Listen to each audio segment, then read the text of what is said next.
Hello बच्चों, welcome to my channel. स्वागत है आप सबका फिर से एक नई वीडियो में। तो आज हम लोग यहाँ पर सिलेबस डिस्कस करने वाले हैं जूलॉजी का, BSc first year first semester का।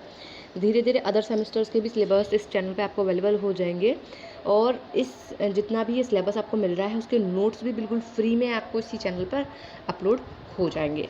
तो हम लोग जल्दी से जल्दी स्टार्ट कर लेते हैं बिना किसी टाइम वेस्ट किए हुए। तो सबसे पहले हमारा जो पेपर टाइटल है वो है cytology genetics and infectious diseases. Paper title के हिसाब से ही हमारा सिलेबस को डिवाइड किया जाता है, ठीक है। तो सबसे पहले हम लोग पेपर टाइटल को ही समझ लेते हैं। ये है वर्ड पहला, साइटोलॉजी। साइटोलॉजी मीन्स कोशा विज्ञान, इसे हिंदी में बोलते हैं कोशा विज्ञान। जो बच्चे इस साल यूपी बोर्ड से 12th पास किए हैं और जिनको इंग्लिश ढंग से समझ में नहीं आ रही, वो बच्चे टेंशन ना ले, बिल्कुल भी आपको हिंदी इंग्लिश दोनों में नोट्स प्रोवाइड किए जाएंगे। आपको अपने नोट्स भी हिंदी और इंग्लिश दोनों में ही बनाने हैं, मिक्स करके, ठीक है। क्योंकि बीएससी में हिंदी वालों का कोई ठिकाना नहीं है, लेकिन जितना मत कीजिए, मैं हूँ यहाँ पर, ठीक है। तो सबसे पहले हम लोग समझ लेते हैं साइटोलॉजी, क्योंकि पेपर टाइटल का मीनिंग ही सबसे पहले हमें समझना पड़ेगा। साइटोलॉजी, साइटोलॉजी क्या होती है? कोशा अध्ययन, कोशिका के बारे में अध्ययन, कोशिका के बारे में पढ़ाई, उसे ये बोलते हैं हम साइटोलॉजी, ठीक है। फिर नेक्स्ट वर्ड हमारा यहाँ आ जाता है जेनेटिक्स। जेनेटिक्स आप जानते हैं, इसमें आपको मेंटलिज्म वगैरह के बारे में पढ़ने को मिलेगा। और इन्फेक्शियस डिजीजेस, ठीक है, जो संक्रमण से किसी चीज़ से हो जाती हैं, एक दूसरे से फैलती हैं, इन्फेक्शन से, इन्फेक्शियस डिजीज के बारे में हम लोग पढ़ने वाले हैं इसमें। चलिए नीचे चलते हैं और जल्दी जल्दी आपके चैप्टर्स देख लेते हैं। सो हमारा जो फर्स्ट चैप्टर है वो है structure and functions of cell organelles part 1। Structure and functions of cell organelles part 1। ऐसे दो चैप्टर हैं, इसलिए पार्ट 1 और पार्ट 2 में डिवाइड कर दिए गए हैं। इसमें आपको पढ़ना है प्लाज्मा मेम्ब्रेन के बारे में, केमिकल स्ट्रक्चर, लिपिड्स, प्रोटीन, इन सब के बारे में पढ़ना है। इसमें सबसे पहले आपको पढ़ना पड़ेगा यूकैरियोटिक एंड प्रोकैरियोटिक कोशिकाओं के बारे में, कौन कौन सी होती हैं, किस प्रकार से उनके जो लक्षण होते हैं, सब कुछ आपको समझना पड़ेगा बहुत अच्छे से। फिर आ जाएगा प्लांट में, पहले आपको पढ़ना पड़ेगा यूकैरियोटिक एंड प्रोकैरियोटिक, फिर पढ़ना पड़ेगा आपको प्लांट और एनिमल सेल्स, यानी कि टोटल 4 प्रकार की कोशिकाओं के बारे में तो आपको पढ़ना ही पड़ेगा इसमें। ये जो मेन है ये आपको अलग से आपके टीचर्स भी करा दें, नहीं तो मैं भी इसके ऊपर एक वीडियो अपलोड कर दूँगी जल्द से जल्द। अभी जल्दी से जल्दी आप लोग ऐसा कीजिए, नोटबुक और पेन लेके बैठ जाइए और ये साथ साथ लिख लीजिए अपना सिलेबस, क्योंकि बहुत ज़रूरी है सिलेबस लिखना। इसी के हिसाब से आप टॉपिक सर्च करके अपने नोट्स बना सकते हैं, ठीक है। नेक्स्ट चैप्टर पर जाते हैं, वो है हमारा structure and function of cell organelles part 2। इसमें भी आपको सेल के जो अंदर ऑर्गेनल्स पाए जाते हैं, सेल के अंदर जैसे माइटोकॉन्ड्रिया पाया जाता है, प्रोक्सोसोम्स पाए जाते हैं, राइबोसोम्स पाए जाते हैं, एंडोप्लाज्मिक रेटिकुलम्स पाई जाती हैं, गोल्गी गॉडीज पाई जाती हैं, ऐसे बहुत सारे ऑर्गेनल्स पाए जाते हैं। उनके बारे में पहले आपको पढ़ना पड़ेगा। साइटोस्केलेटन के बारे में आपको पढ़ना पड़ेगा, माइक्रोट्यूब्यूल्स, माइक्रोफिलामेंट्स।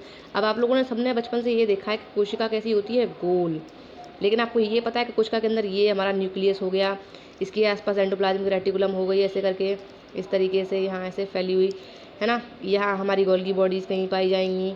लेकिन और इसमें पूरे में क्या भरा रहता है, हमारा कोशा द्रव्य। इसमें क्या भरा रहता है पूरे में, खाली कोशिका में कोशा द्रव्य, ठीक है। तो जो कोशा द्रव्य भरा रहता है, आपकी कोशिका एकदम पिचक जाएगी, तो इसलिए इस कोशिका को ढांचा प्रदान करने के लिए साइटोस्केलेटन बनता है। साइटोस्केलेटन जैसे हमारे शरीर में हड्डियाँ होती हैं, वैसे ही कोशिका को ढांचा प्रदान करने के लिए होते हैं माइक्रोट्यूब्यूल्स, माइक्रोफिलामेंट्स और इंटरमीडिएट फिलामेंट्स। ये बहुत ही पतली धागेनुमा संरचनाएं होती हैं जो कोशिका को क्या है, एक ढांचा प्रदान करती हैं, जिससे कि कोशिका के मतलब खराब ना हो, ठीक है। तो अभी हम लोग नीचे चल लेते हैं, जल्दी से जल्दी अपना सिलेबस आप लोग लिखते चलिए साथ ही साथ, ठीक है। ये हर यूनिवर्सिटी में अलाउडेड है ये सिलेबस, हमने भी इसी सिलेबस से ही पढ़ा था अपने टाइम पर। और अब आ जाते हैं थर्ड चैप्टर की तरफ। थर्ड चैप्टर जो है हमारा वो है न्यूक्लियस एंड क्रोमेटिन स्ट्रक्चर है। ये चैप्टर ना मेरे टाइम पे मेरा बड़ा फेवरेट चैप्टर हुआ करता था, बहुत इंटरेस्टिंग चैप्टर है और बहुत मज़ा आने वाला है। ये चैप्टर मैं आप लोगों को कराऊंगी, इसके नोट्स वगैरह सब आपको प्रोवाइड मिल जाएंगे, ठीक है।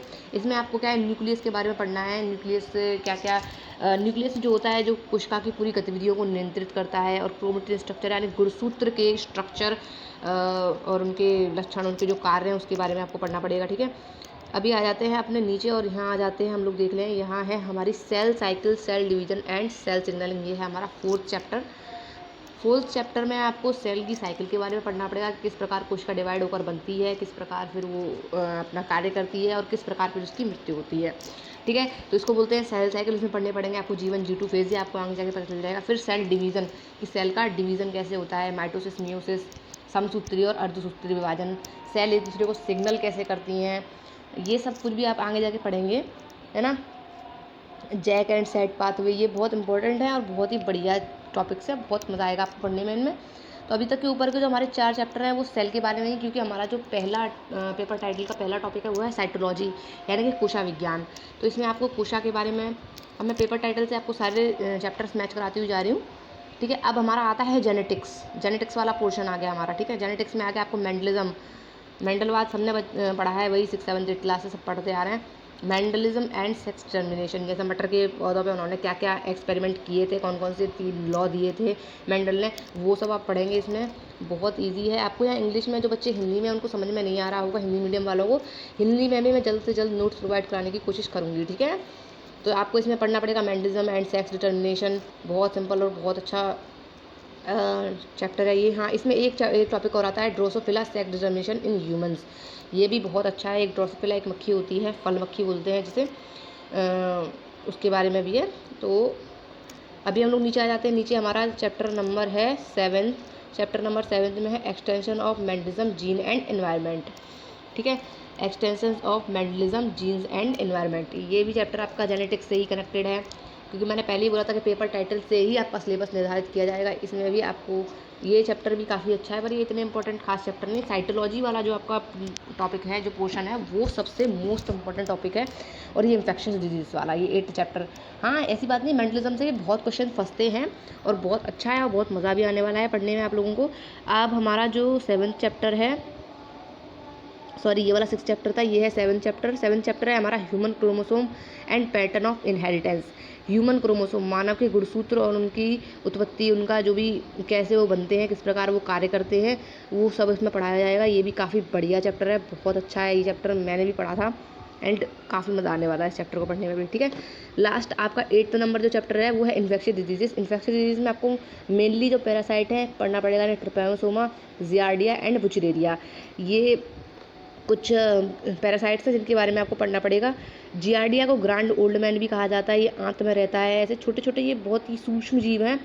और बुचेरिया, इससे हाथी पाँव जैसी बीमारियां हो जाती हैं। ऐसे आपको सब पढ़ना पड़ेगा, बहुत अच्छी, ये चैप्टर सबसे ज़्यादा अच्छा है और मोस्ट इंपॉर्टेंट चैप्टर भी है ये वाला, लास्ट चैप्टर इन्फेक्शियस डिजीजेस, ठीक है। तो बच्चों ये हो गया आप लोगों का सिलेबस पूरा कंप्लीटेड। आप लोग चैनल को जल्द से जल्द सब्सक्राइब कर दीजिए, क्योंकि इसी चैनल पे आपको ये सारे जितने भी मैंने अभी बताए हैं इन सब के नोट्स अवेलेबल हो जाएंगे। बाद में आपका केमिस्ट्री, फिज़िक्स, मैथमेटिक्स, जो भी आपके सिलेबस हैं मैं जल्दी से जल्दी अपलोड करने की कोशिश करूँगी।